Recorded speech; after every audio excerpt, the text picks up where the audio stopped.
Well, we have just left the farm here, and Alex is chisel plowing this corner piece here.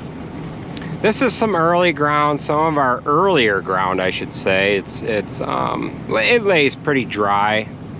Looks like she's doing a real nice job here. Now, I kind of, I don't know if I did things right here or not, but I probably should have came down here, you know, ahead of time. I could have done a scientific test, and I could have come down here with a shovel. Remove my seatbelt here, and I could have done a couple of I could have dug up some soil here in a couple of spots, you know, to just kind of get a feel of what the ground feels like, to kind of give everybody an idea that, you know, we really get down in and check things out before we actually roll along with the plow here. But there's nothing scientific to this. We just go when we can go. We don't have any time to screw around with, you know, testing things out or anything like that. So it's not rolling over wet looking or anything. We did have manure injected in on this, and you know, there's dust rolling out of the ground, and it looks like the plow is doing a pretty good job. So we can't ask for anything more than that. Looks like she's clawing a little bit right there. This is a 13 shank chisel plow, and it actually pulls harder than the 19 shank that we have. They're pretty well set as far as horsepower per shank. Comparing this one, this 8360 here, to the 9560 that we have. I don't know if she's going to allow me to jump into the tractor here and we'll get a little ride around here or not, but this is actually dry. This is in good shape. So it's doing a good job, and this is, I don't know, maybe 12 acres here or something. This is a goofy shaped field here.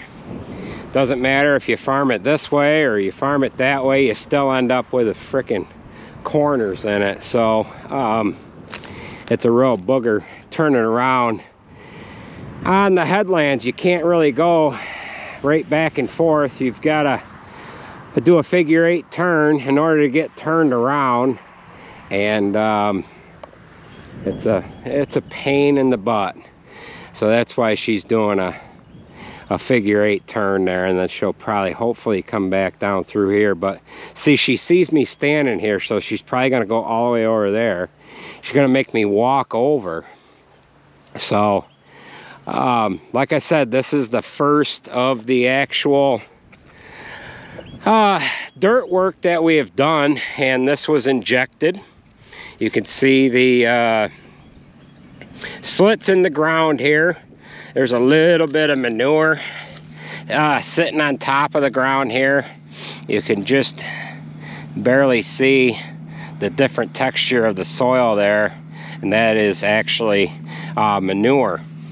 So we'll see if she can, we'll see if she stops for us. I don't want to stop her while she's plowing, but we'll stop her on this headland here, and we'll see if she will let us ride with her for a brief moment here, or we'll just let her go by one time. And yeah, we'll jump in with her, and we'll get some actual action here after we get out of the tractor here. So this is the cleanest you'll see this tractor here right now. It's gonna get dirty. She's smiling, she don't want to stop. Oh, yeehaw. I disappointed all of our other fellow YouTube creators. What'd you do to the mirror? That's been like that. Oh, I'm disappointing everybody here. Yeah, go ahead. I explained to everybody that I needed to come down here with a shovel, and we should have done an elaborate test of the ground. We could have dug into the ground, and we could have rolled in it like a dog rolls in a dead carcass or something, and we could have evaluated things for a little while here and whatever else like that. We've got to get this wiper replaced on the arm and everything on the back of this tractor here. So what's your thoughts of chisel plowing here? You glad to be back in the saddle or what? I've been in this thing in a long time. Yeah. Well, this tractor looks nice, all clean. I explained to all the the millions and millions of viewers here that this is the cleanest that will see this tractor. We're gonna have this into some mud, and it's gonna get dirty, and we're not gonna wash it every day. We're not gonna stop halfway through a video shoot and make sure the tractors are all clean so everything looks perfect. But yeah, boy, auto steer would be nice, wouldn't it? Yeah. Yeah. We might be getting a couple of auto steer units. I've got to look into that a little more. We've got some units that we might be getting our hands on here. I was going to put one in this tractor and in the 9560. So like I was saying, this is a goofy headland. We can't turn right. Or we would have an awful large headland here. So we have to come out and around here, do a figure 8 turn. Looks like somebody hit their head on that mirror and punched it, and pulled it out of position. We'll pull this right back like that. Is that in the position you need it to be in? Yeah, it's good. That's good, right? Like that, huh? Yeah. We don't think Alex will walk into that mirror because by the time she starts stepping down, she's short enough she'll miss it. Oh, yeah. But the trouble with these damn mirrors, in order to have them in the spot you need to have them in, you end up walking into them when you get out of the cab. So we got things shined up here pretty good. We'll have to, I can't say the springs are working great from when we had them rebuilt, because she's only plowed about 1 3/4 to 1 7/8 here. But we'll have to keep an eye on these spring assemblies on these older Landau chisel plows. They use like a nylon or plastic bushing in the spring packs and in the shank, where the shank goes on to the actual mainframe of the plow, or on the well, I shouldn't say mainframe, because these chisel plow frames are U-bolted onto the mainframe. But we had some problems where the springs, we ran them too long without bushings in there. It's just one of them things where if it happens mid-season, you gotta kind of wait till you have time. We ran them too far, and we wore out the spring packs, and we had a machine shop bore out the hole a little bigger, and they put metal bushings in them. You think that's Andrew on that bus there? If that's Andrew on that bus, He's gonna be mad. He's gonna be mad. My phone is gonna be ringing.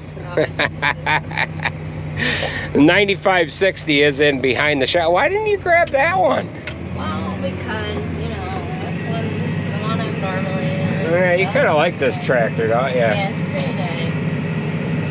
You got to get this back window washed here. It's got manure splatter on it.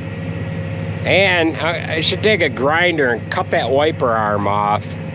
It's flopping in the breeze there. And a rear wiper on a tractor is like purposeless. It's not even necessary to be on there. If you have dust on there and it rains a little bit, you turn the wiper on and it smears it. It's worthless as all hell. And if it's raining that hard, how much field work are you gonna actually be able to do when it's raining? Now that 8320R's got a wiper on the right-hand side. And it's like, really? all it does is just wipe the dust off, you know? So I've been getting some questions. Everybody's wondering, what's Alex up to? Well, she's been spreading box stall manure and whatever else like that. And now you can see she's chisel plowing.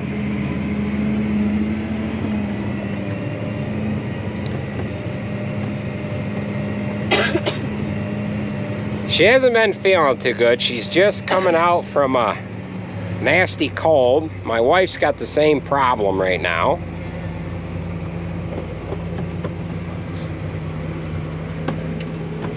I won't get it because I don't get sick.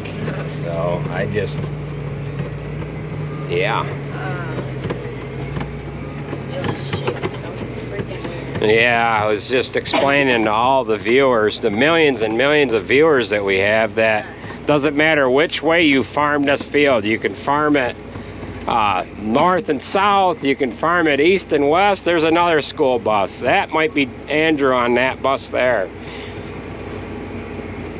Wouldn't it be something then he stops and drops him off? Yeah.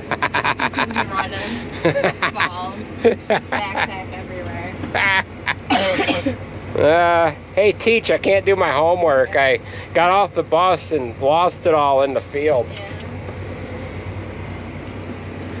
So it looks like Alex is delivering me to the truck. She wants me to get out. So when we get to the end of the field here, we'll go ahead and jump on out.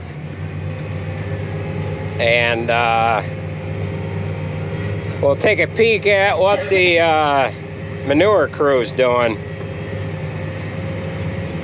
I should be working on the corn planter, but I've had quite a few frustrating moments. I've got hydraulic hoses that I'm putting on it, and on this one set of instructions, none of the hoses, we don't have any of the hoses.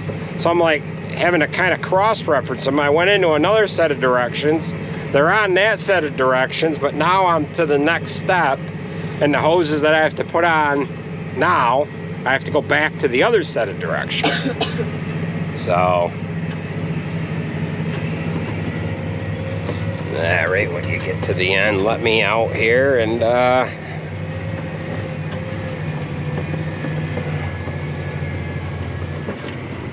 get out of the tractor. I'll probably hit my head on the mirror, so I'm gonna duck down.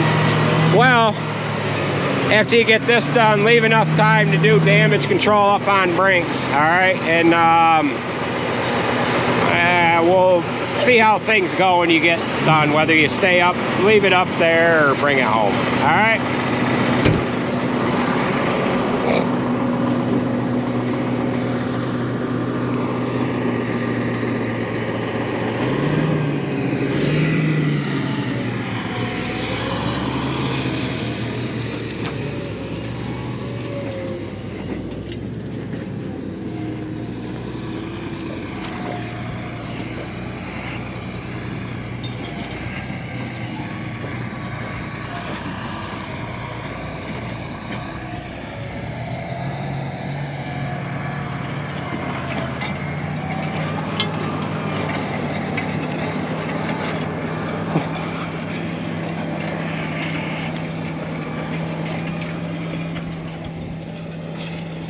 Well, we'll go ahead and check on the manure crew. They're just half a mile up the road here, so we'll go ahead and get in the old black HD 2500 and we'll go check on the manure crew.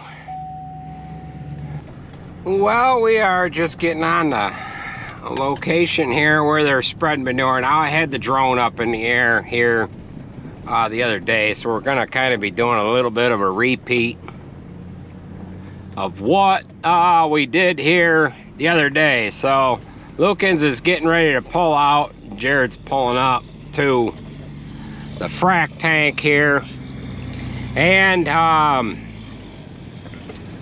they're getting closer to the frac tank, so they're doing a little better job as far as getting manure moved out in a little, getting it moved out a little faster here, because they were so far away from the frac tank. It was taking them quite a little while to get back to it, and they were getting stacked up on trucks here. So I don't know if this camera can really do this field any justice, but this is one steep booger right here. And yeah, it's one of the steepest fields we have, and it's only steep on this one side here. So when we pulled in, Nate was running up across this field here,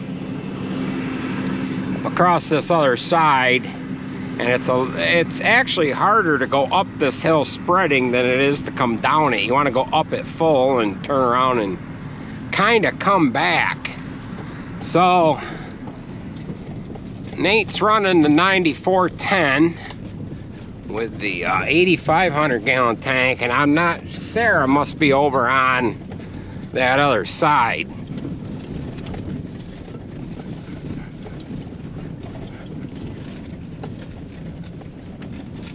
But they're closing in on the frac tank here.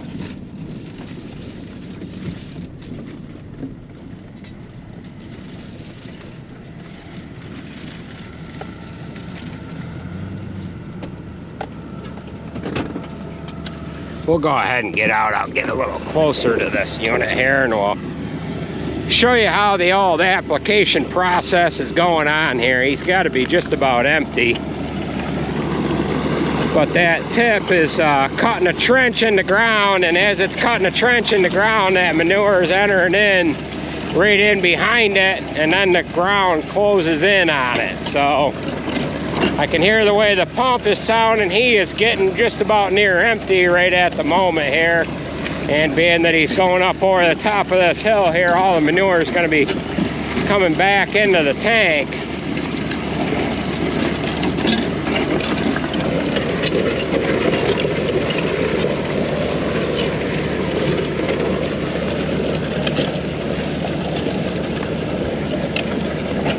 Ground is actually quite dry here.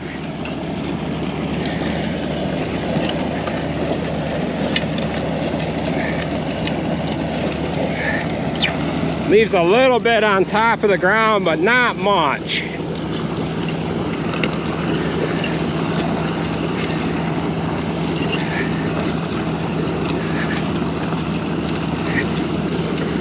This injection process actually cuts down quite a bit on the odor as well.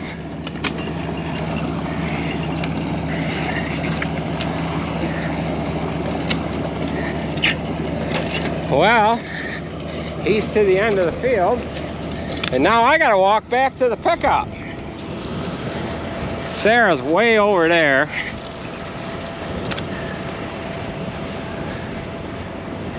So I'm going to shut the camera off, jog back to the truck here, and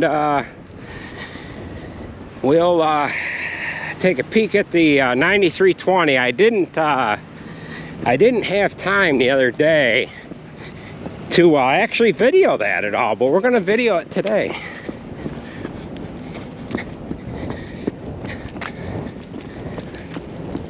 Get my exercise in for today here.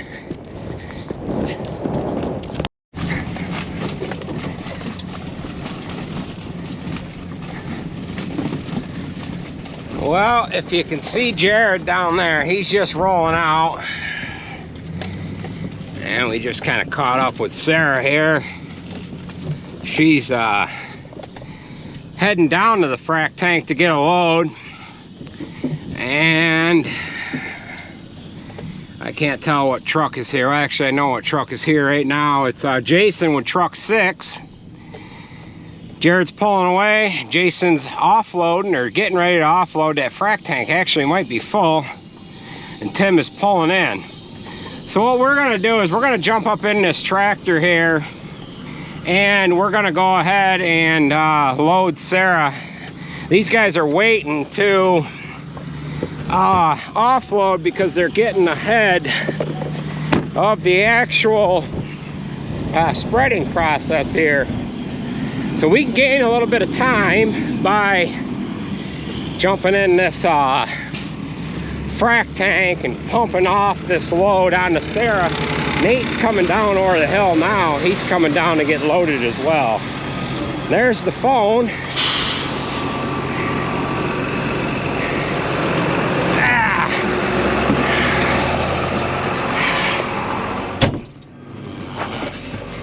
So we'll let Sarah get backed in here and we'll start loading her here. Bang.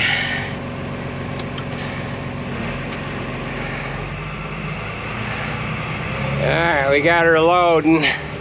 PTO is on and we're gonna throttle up. Now there is a we gotta watch it, we don't throttle too fast, it'll lift it up off the legs. And then the boom there will come crashing down. So Jason has just started, he has just started offloading. I can't tell if Tim is offloading yet or not. There is a float on the top of that tank. That'll start to come up as the tank gets loaded. The other way you can tell when the tank gets loaded is it'll start spattering out of the actual load hole.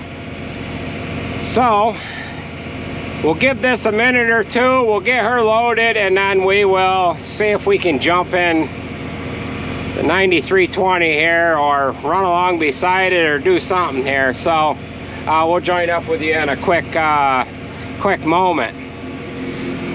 Before we shut the camera off, we do have our fuel trailer right over there. That is a Horgan Special 300-gallon fuel tank on the front and a 300-gallon water tank on the back. And we got Nate coming in hot right now, and we almost overflowed this on camera. You're loaded. The gauge came up. We're gonna let Nate bang in there. We're gonna let him get loaded. We're actually gonna help him load. We can increase these guys' time by quite a bit here if we have somebody in the frac tank. So the guys that are unloading into the frac tank, they've got to watch things because we got a 5,000-gallon tank unloading and an 8,000-gallon tank unloading. We just loaded a 6,000-gallon load, and now we're loading an 8,500. So if that frac tank was full and we're dumping 13,000, they could actually overflow this before we get Nate full. So we've got to kind of watch things here. I don't know if I can see what's in here or not. Nate's agitating, but he's leaking.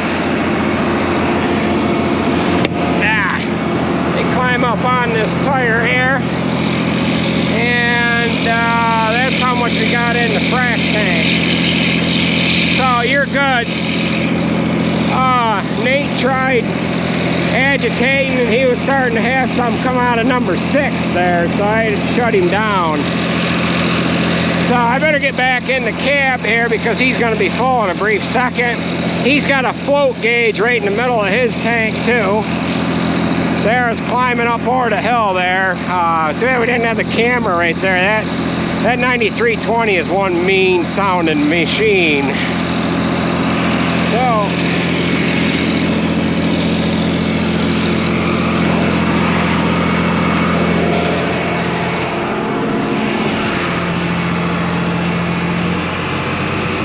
Timmy's watching.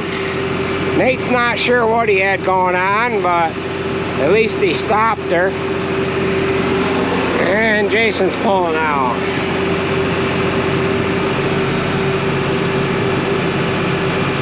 So it's spattering. You can see it spatter up in the load hole there, but I don't see a float coming up, so we're gonna keep loading. Sometimes it takes a little while for the float to react, and you got to be kind of ready so you don't spill. We can't go ahead and spill anything on camera here. We don't want to look like a bunch of amateurs. Whoa, we got the gauge coming up. You're good to go. Out and away he goes. So we'll see if we can't jog up over the hill here and jump in with Sarah. Don't walk under that. Climbing hills.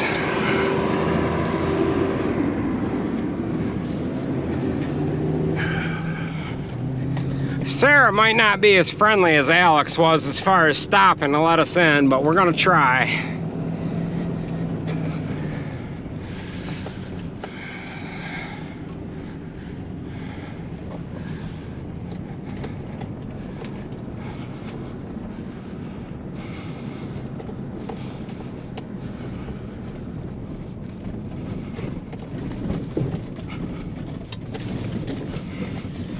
Gotta catch her before she puts that injector in the ground. We don't want to slow things down here.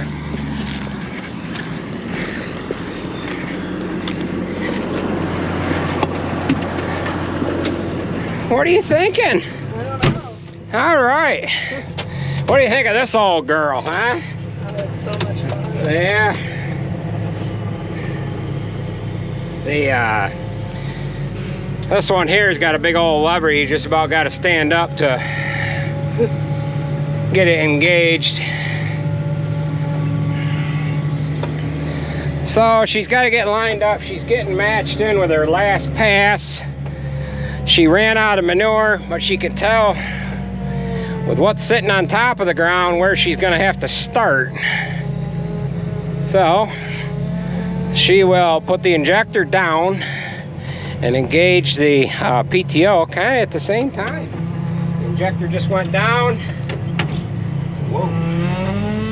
PTO is engaged, and she is just taking it from agitate to spread. And here is Andrew right here. Hey, what's going on? Hey, can I speak to you? Yeah, I don't know how much there is left around the barns there, but I just remembered this morning that I had to do that sit down below by the lagoon. okay. All right, don't come up here to Brinks though. If you go in on Stevens Road, so you're not getting in these guys' way. Yep. Okay. What are you planning or something? No, I'm YouTubing. You know, I'm videoing content here. I was just down videoing Big Sister Alex, which we don't want to tell Sarah what she's doing right now. But now I'm riding with Sarah in the 9320. So, alrighty. Yeah, we'll see ya. All right, so we were rudely interrupted there, Sarah. So Big Sister Alex chisel plowing down on Rungies. What is she chisel plowing? The 8360. Oh, it's okay. Yeah, I said, why didn't you take the 9560? And she says, yeah, I just like this tractor better. Yeah, right. So I was telling her that we got to get a couple of auto steer units put in these chisel plow tractors. I know. You know? So Sarah was spreading. The mic is on the back of the camera, so I'm gonna have to yell. Actually, I'll turn this off, and we'll flip microphones here. All right, we have flipped microphones, and what was I saying? Auto steer. Oh yeah, I was telling Alex, we got to get a couple of steer units put on these chisel plow tractors in order to maximize efficiency here. Oh, struggling. We're struggling. So if you recall the drone footage, we actually did some real neat drone footage when we chopped. We were coming right down through the middle of the field, right about in here, about where that black truck is, right there. But yeah, so Sarah was hauling manure, spreading manure here Saturday. She was using 9410, and that we have auto steer on. This has auto steer in it too, but I don't have a monitor in here. This has the actual steer unit that steers the wheel. The other tractors that we have, they're auto steer ready, and once you hit the button and it goes in the auto steer mode, the wheel itself doesn't turn. But this one here, it's got a motor on the wheel, and the wheel turns the whole time. So I think yeah, I think we need to get some units in here to auto steer with. So I think I'm gonna go ahead and jump out, and either that or I'm gonna have to walk a long ways, ain't I? Oh. Yeah. Well, I'm gonna go ahead and jump out. So you be good now, okay? I will. I don't know if I can shut this door and not get run over at the same time.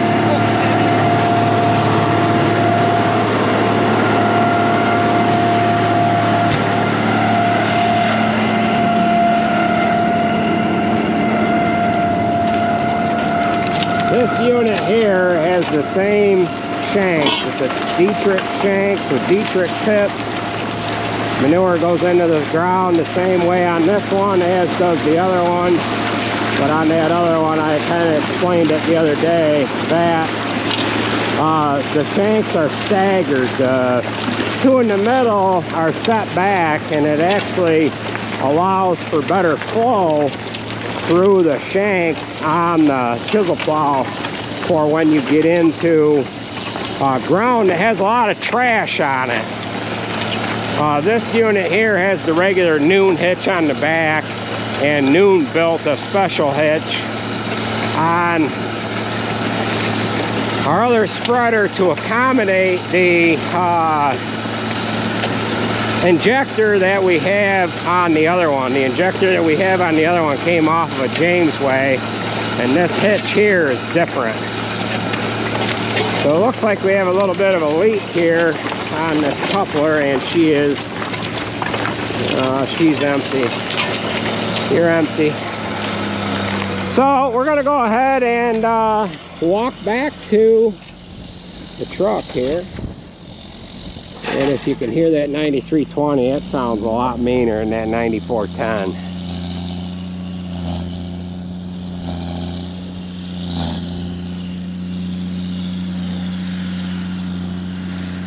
When we had the 8,500 gallon tank, we ran it on that 9320, so this 6,000 gallon tank, it just plays with it. Or it wasn't an 8,500 gallon, it was an 8,000 gallon Jamesway.